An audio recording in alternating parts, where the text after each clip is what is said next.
Welcome to George H. Smith's Excursions into Libertarian Thought, a production of Libertarianism.org and the Cato Institute, narrated by James Foster. From Optimism to Pessimism, The Case of Herbert Spencer, Part 4. In an autobiography, Herbert Spencer commented on his political opinions at the age of 60, considered in contrast with those I held in early days. Spencer asked, "Have my ideas been modified by the conservatism of advancing years or by the wider knowledge acquired, or have both operated in causing the change from a sanguine view to a desponding view?" Spencer continued by saying that, "While I have not relinquished my ideal of the future, I have come to see that its realization is far more remote than I had supposed. The indignation against wrong, the hopefulness of youth, and the lack of experience had joined in me, as they do in many, to produce eagerness for political reorganization and the belief that it needed only to establish a form of government theoretically more equitable to remedy the evils under which society suffered.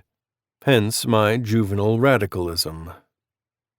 By juvenile radicalism, Spencer primarily meant his political views during his early and mid-20s, as expressed in The Proper Sphere of Government, 1842. By the time Social Statics was published in December 1850, the first edition by John Chapman gives the year as 1851, the opinions of a 30-year-old Spencer had already begun to change. "I had come to see that institutions are dependent on character, and, however changed in their superficial aspects, cannot be changed in their essential natures faster than character changes. It had become manifest to me that men are rational beings, but in a very limited sense, that conduct results from desire, to the gratification of which reason serves but as a guide." Spencer elaborated on this theme in many different books and articles in which he denied the curative effects of teaching. It is plainly wrong to say that when men are taught what is right, they will do what is right. Humans are largely motivated by their moral habits or sentiments, so the effort to improve moral habits through the teaching of moral truths reverses cause and effect. Were it fully understood that the emotions are the masters and the intellect the servant, it would be seen that little can be done by improving the servant while the master remains unimproved. By all means let us have a tracing down of morals to the laws of life, individual and social, and a continual emphasizing of the truths reached. But it must go along with the understanding that only as the discipline of a peaceful social life slowly remolds men's natures will appreciable effects be produced. Spencer frequently made the same point by saying that human character, not abstract beliefs, determines the course of social change. Any ethical theory worth its salt must take the factors that influence character seriously into account. Spencer's reference to remolding human nature brings us to some difficult and troublesome features of his overall approach. It is always easier, not to mention more pleasant, to explain ideas with which one fundamentally agrees, but I have never agreed with certain aspects of Spencer's fundamental approach to philosophy and social theory. So let's get this over with. Although Spencer never expressly identified himself as a determinist, he tended to shy away from the traditional controversy over free will, largely because he believed that the ultimate nature of reality is unknowable. He was a determinist by any reasonable standard. Spencer's social determinism is evident in many of his sociological writings, and it caused significant problems when he shifted roles from sociologist to moral philosopher. For example, when Spencer discussed the early stages of social evolution, he would sometimes note the beneficial, if unintended, consequences of various wars and conquests. He regarded such activities as barbaric, of course, but he stressed that barbaric actions are normal in barbaric societies. It would be unreasonable to expect anything more. Consider the point at which conquering tribes, after realizing that more loot could be gotten from the living than from the dead, stopped slaughtering their victims and began enslaving them instead. According to Spencer, this represented an advance in social evolution, as did the later transition from slavery to serfdom. So how did Spencer, qua moral philosopher, characterize these developments? This is where things get a bit tricky. According to what Spencer called absolute ethics, slavery and serfdom are wrong, period. But according to Spencer's notion of relative ethics, such developments were less evil and therefore relatively good when compared to the stages that preceded them. As Spencer saw the matter, slavery, serfdom, and similar developments were necessary stages in the progress to free societies, or regimes of contract, as he sometimes called them. Spencer borrowed this expression, along with regimes of status, from the legal historian Sir Henry Sumner Maine. When dealing with militant, warlike cultures, it would be absurd to expect free societies to spring up out of nowhere without the necessary libertarian sentiments and ideas to serve as foundations. Spencer believed that the beneficial effects of war and conflict were a thing of the past. Europe and America had undergone crucial transitions from militant forms of social organization, regimes of status, to industrial forms of organization, regimes of contract. The compulsory cooperation that characterizes militant societies had largely been replaced by the voluntary cooperation of industrial societies. When Spencer observed later retrogressions into militant forms of society, he called this disturbing trend the re-barbarization of Europe. Spencer used the militant and industrial forms of social organization as ideal types or analytic models, while acknowledging that no society has ever embodied a pure type. But he also believed that the attainment of a purely voluntary society is inevitable given the deterministic forces of social evolution. Human nature, according to Spencer, is indefinitely variable and modifiable, so as people adapt to the requirements of voluntary social interaction, their sentiments will change accordingly.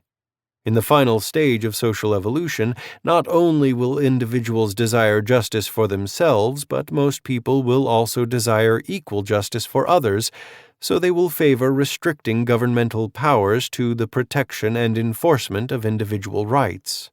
I qualified this statement with most because Spencer typically spoke of the average sentiments in a given society while noting possible exceptions. In Social Statics, Spencer stipulated that the principles of justice therein explained apply only to the straight man, that is, only to people who have attained the ultimate stage of moral evolution. It is at this stage and at this stage only that Spencer's law of equal freedom will become fully applicable. Every man has freedom to do all that he wills, provided he infringes not the equal freedom of any other man. This is why Spencer titled his book Social Statics. His principles of perfect justice were meant to apply to the static or stationary stage of social evolution, the ultimate stage in which we will find morally perfect human beings. His principles of justice were not meant to apply, at least not in a strict sense, to the dynamic transition from an imperfect to a perfect society. In the perfect society in which the sentiments of most individuals will correspond to the law of equal freedom, that law will function as a principle of equilibrium and thereby prevent freedom from degenerating into statism. Consider a chapter in Social Statics, The Right to Ignore the State, that has been admired by generations of libertarians. Many libertarians believe that Spencer's omission of this remarkable chapter from a later edition of Social Statics is the best indicator of his retreat from radicalism in later life. That this is a misleading interpretation becomes clear if we read the last section of this chapter. This section begins, "The substance of this chapter once more reminds us of the incongruity between a perfect law, that is, the law of equal freedom, and an imperfect social state. The practicability of the principle here laid down varies directly as social morality. In a thoroughly vicious community, its administration would be productive of anarchy. In a completely virtuous one, its admission will be both innocuous and inevitable." Although the inevitable progress of man's moral sentiments will eventually render governments impossible, it is also true that the tendency to repudiate governments will increase only at the same rate that governments become needless. Spencer concludes, "Let not any be alarmed, therefore, at the promulgation of the foregoing doctrine. There are many changes yet to be passed through before it can begin to exercise much influence. Probably a long time will elapse before the right to ignore the state will be generally admitted, even in theory. It will be still longer before it receives legislative recognition, and even then there will be plenty of checks upon the premature exercise of it." Thus, as with other matters discussed in social statics, the right of individuals to secede from the jurisdiction of a government will become operative only at the ultimate stage of social and moral evolution. This brings us to an obvious question. What is the point of Spencer's law of equal freedom if it cannot be applied to one's current social condition? Spencer addressed this question not long after the publication of Social Statics, and he repeated the same point at various other times. The absolute principles of justice, he said, are ultimate goals that function as moral beacons. They guide us in the complex world of political activities by highlighting the long-range goals we wish to achieve, goals that are too often sacrificed for apparent short-term benefits. If we should keep the demands of absolute justice in mind when evaluating a particular political proposal, we should also understand that a perfectly free society, though inevitable, according to Spencer, lies somewhere in the future. It is absurd to demand that the principles of absolute justice be implemented in the current imperfect state of society. This is absurd because it is impossible, and it is impossible because our contemporaries have adapted themselves to the imperfect social state in which we currently find ourselves. Consequently, their imperfect sentiments will not motivate them to support the law of equal freedom, however much we may attempt to teach them about the principles of absolute justice. We may therefore preach to others as much as we like about the value of liberty, but with the exception of a relative handful of people who understand the importance of ideas, our preaching will fall on deaf ears.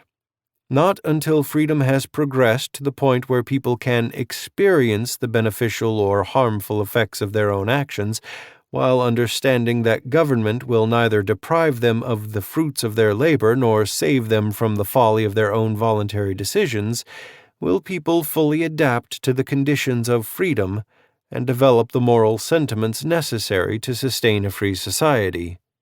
All this will take time, of course, and time was the factor that essentially differentiated the early optimistic Spencer from the later pessimistic Spencer. As Spencer put it at the conclusion of the discussion in an autobiography that I quoted at the beginning of this essay, "Human nature must be better than it at present is before a much higher civilization can be established. Though I believe that, in the words of the song, 'There is a good time coming,' it now seems to me that the good time is very far distant." Some readers may feel frustrated by Spencer's theory of social progress, and if so, I empathize with them. But such is the nature of the beast. The problems in his theory will be apparent to attentive readers. For instance, why would people with inappropriate moral sentiments pay any more attention to the law of equal freedom as an ultimate goal than they would as a proximate standard of behavior? I noted earlier the tension between Spencer qua deterministic sociologist and Spencer qua moral philosopher. There is no credible way to resolve this tension, and I say this after decades of searching for a resolution. There is a ray of light in the theoretical darkness. Like many first-rate minds, Spencer's common sense frequently enabled him to overcome the logical pitfalls of his theoretical system by stepping over them as if such pitfalls did not exist. In other words, a great deal that Spencer had to say about the political world and the prospects for liberty can be abstracted from his philosophical and sociological principles and applied to problems that libertarians face today. I shall discuss these more useful points in the remainder of this series. Thank you for listening to Excursions. To learn more about libertarian philosophy and history, visit www.libertarianism.org.